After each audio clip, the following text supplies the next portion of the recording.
Very nice, yeah. OK. Let's go in, though, and there's reason for this, through those middle doors there. OK. Dating back to the 1880s, here's hoping that the layout and style of this barn conversion gets better responses than our last property. Right then. We like it. We like it. Yeah.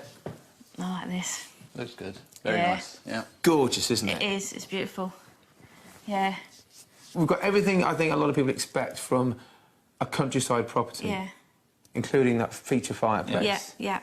Like what you see? I do. Yeah, I do. real attention to detail, yeah. You've also got a second reception room or office space for one of you two just here. OK. OK. Oh, yeah, I can see why, yeah. I can see this working as an office. Yeah, I'm sure you can. No, this is lovely. Now It's too nice for an office, though. Too nice for Stuart, then. Yeah. And hopefully the kitchen will get another smile out of Mandy. But what do you think of this? It's beautiful, yeah. If I could pick a kitchen, this would be it. Really? Yeah, no, it would be. It's actually your style, isn't it? You like this kind of modern farmhouse And I look. love the sort of the wood blocks and everything. Oh, I move in now? Yeah, really? Well, look, everything is built into this. OK. You know, it's been done so well. Underfloor heating, notice there's no unsightly rads, so you get this lovely detail yeah. on the wall. Yeah. Wow. Good smile. Good smile. Yeah. The other side of the kitchen leads to our mystery ingredient, which comes in the form of an annex, providing great accommodation for visiting relatives. The sitting room has a stylish feature fireplace and wood burner, and next door, the modern galley kitchen comes with useful storage cupboards on both sides.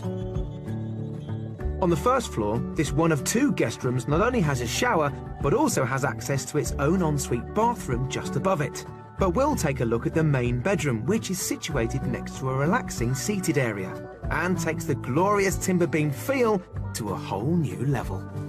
So, a small living area here, OK. straight into the master bedroom. OK. Oh. Come right here, because Okay. you can see that's no normal minstrel gallery. That is an ensuite, a mezzanine ensuite. Really? Yeah. Nice. That's interesting. So you've got a loo in that behind that doorway there. OK. So the bath is upstairs. Right, OK. Loads of storage behind you, built in, Yep, OK. and a pretty good sized bedroom, I'd have thought. It is, it's lovely. It is beautiful. Do you like it, Stuart? Yeah, very grand, very nice. It is. And you have two other double bedrooms on this floor. So at last, all three bedrooms on one floor. Yay. And one of the other double bedrooms is obviously an ensuite as well. OK. Cool. Good? Yes. Yeah, looking good. Yeah. Good. Outside may only give them a courtyard-sized garden, but they do also get a large garage and a storeroom, which could easily become Stuart's office.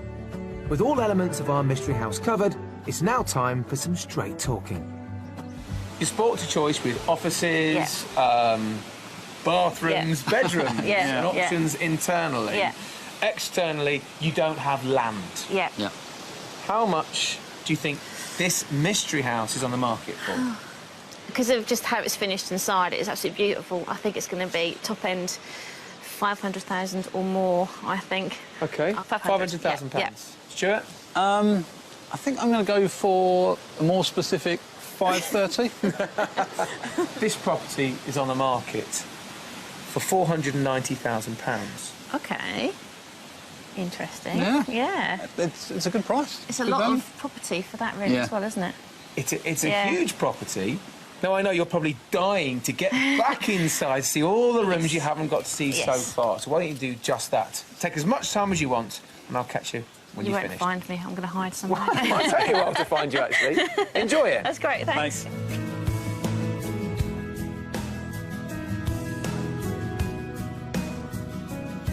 At £490,000, our mystery house is priced under their maximum budget and would give them a family home full of character and space.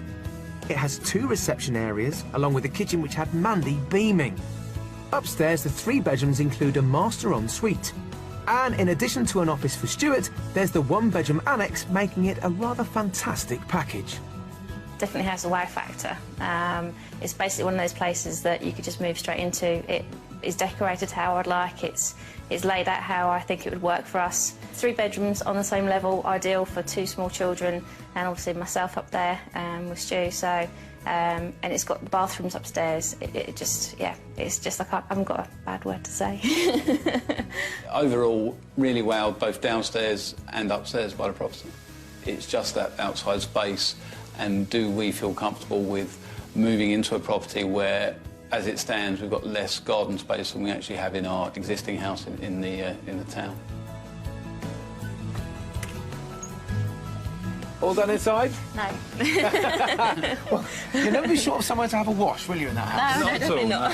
So let's find somewhere we can have a sit down and have a chat. Okay. Okay. Yep.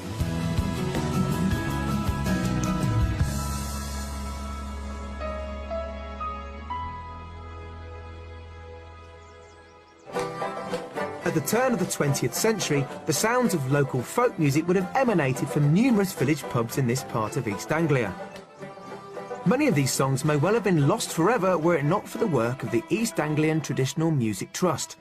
I've come to a local pub to meet John and Katie Howson, who are helping safeguard Suffolk's rural musical heritage. Now, I'm here to learn all about your Suffolk folk music, really. Why is it so important, first of all? Well, the whole of East Anglia has been had a really rich tradition of music and singing. Around this area, it still carries on, and it carries on as it used to go on. Right, I mean, how old is this? It's difficult to put an age on it. Really? Yeah, I mean, the tunes we play probably aren't that old, are they? A lot of them are sort of Victorian and, and 100, 150 years old, so not really ancient stuff. Do you play off a sheet of music? Not at all. We've learnt it by ear, and a lot of the stuff we actually play, I recorded from the older players. So 30 years ago, I was going around recording the older players, and we've sort of captured that, you know, those old ways of playing. So, people had to get involved with this music. Do you still get people dancing to it now? Oh, certainly we do, yes. I mean, a lot of the tunes we play are for social dancing, what we'd call barn dancing or ceilidh dancing. But also, what you'll see in the pubs these days is step dancing. That's one of the things that we really have played a big part in keeping it going. How would people like yourselves get people involved? I take it it's quite infectious, but was there any way of getting people involved? Would you just ply them with local beer? Or... Well, no. But I bet that flows. Oh, absolutely. I think yeah. so. Well, what used to go on was something called Sing, Sail, Pay. Right. And basically everybody's sitting around the pub and everybody has to do something. So you know, they have to sing a song, play a tune, get up and step, dance a dancing doll. And if you don't, you have to buy a round of drinks. This could be an expensive evening for me. Well, funny enough, not many people buy the drinks. Right. We could find a way out of paying for you, I think. Please show me a way out of this. I mean, I will. can't play a musical instrument. I don't know what on earth this dancing's going to be like. We have a plot. Do you? We do. OK. Fortunately, the local saying sing, say or pay also includes dancing a jig doll, so for the moment, I get off lightly.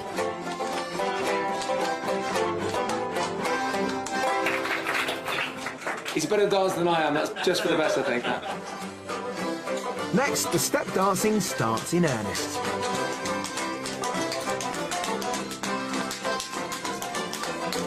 Using traditional instruments such as the dulcimer, the squeeze box, mouth organ and the banjo, local people would all join in this often impromptu do-it-yourself entertainment.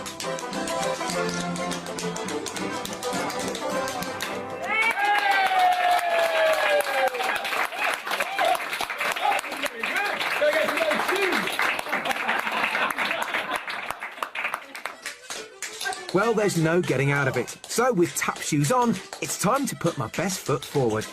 Step dancing is largely self-taught in these informal surroundings and is usually performed to a hornpipe tune. Other dance songs, including jigs, polkas and waltzes, would have been handed down through family generations and local communities. Well, I can't say I've become Suffolk's answer to Michael Flatley, but I can certainly say I gave it my best shot, well into the night.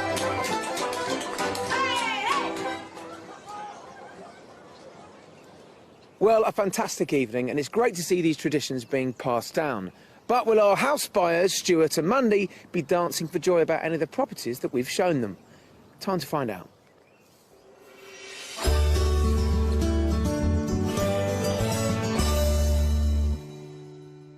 so let's start at the beginning. Property number 1, yesterday morning. Okay.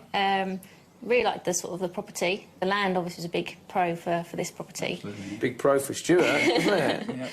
Accommodation was slightly on the smaller side, but it had possibilities. We could have worked around different areas, maybe changed a few things. But yeah, it was an interesting one to look at. Well, the second property, you talked to me in the morning about the fact that you needed to have very good first impressions. You talked about curb appeal.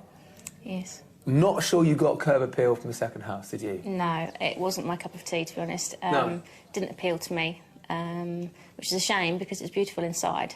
Did you ever get over that first impression? Because inside you did seem to be quite carried away. The inside was finished beautifully. What do you think, Stuart? I mean, it had a decent garden. The garden kind of all being at the front with the house being in the corner of the plot was probably a little bit strange and not my ideal configuration. I think what we needed to get our heads around was, could we live in that open plan type? Very different, wasn't it? Yeah, absolutely. Now, the mystery house, it wasn't exactly what you asked for, was it? No. But got some great reactions as soon as you walked through the doors there. Yeah, it was beautiful, yeah. There was 3 good-sized bedrooms, all on one level, and it had that fantastic sort of annex come sort of holiday let on the side, really. We hadn't even considered something like that, but there was so much space. It was a bit of a TARDIS property, Yeah, wasn't it? it was Got hard much job more than you thought. Trying to work out what to use all that space for, really, so, yeah, it ticked all the boxes. We do love the house, and I don't think there's any doubt in our minds around the house at all. But the land itself, I guess the questions we need to ask are, is it right for the family? Well, look, I think we're halfway there. We found the right area for you. That's fantastic. And it sounds like there's at least a possibility that the mystery house is at least within the running. Yeah, definitely. It is. Great. Well, good luck. Thank you. Maybe go back there another time and then make your ultimate decision. Yeah. Okay, thank you. It's been great. Thank you very much. Pleasure. It's been fun, hasn't it? Yeah. It has been very good.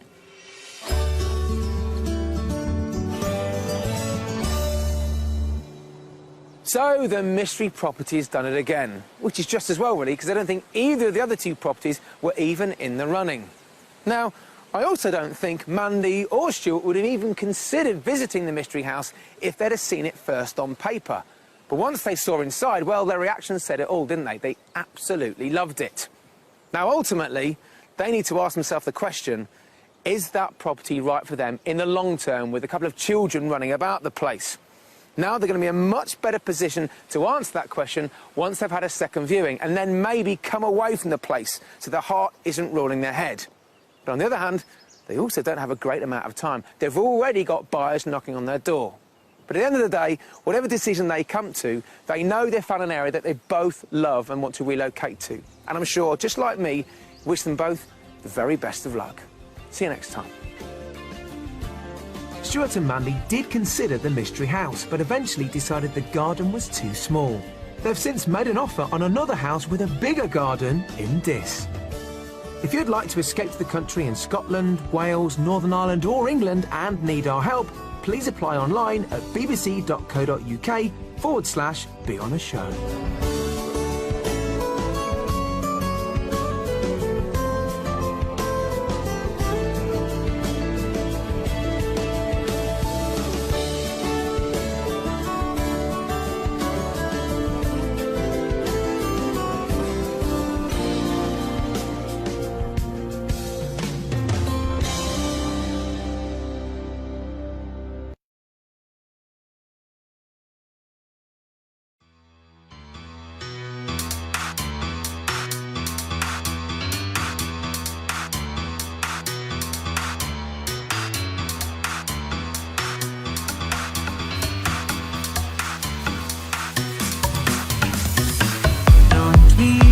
Afraid to try again. Don't be afraid of the darkness. There's a light on the horizon. You gotta keep on believing. You gotta keep on running. You got to keep on fighting. It's time to stop the dreaming and forget about the past.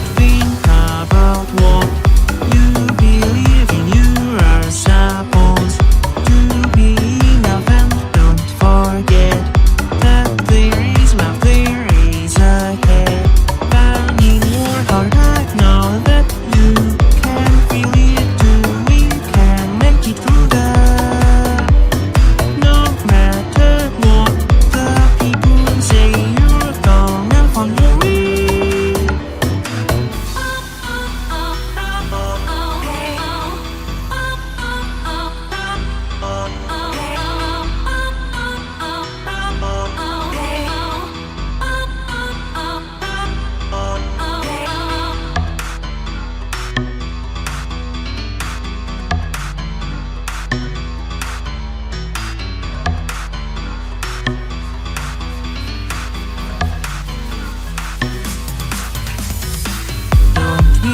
afraid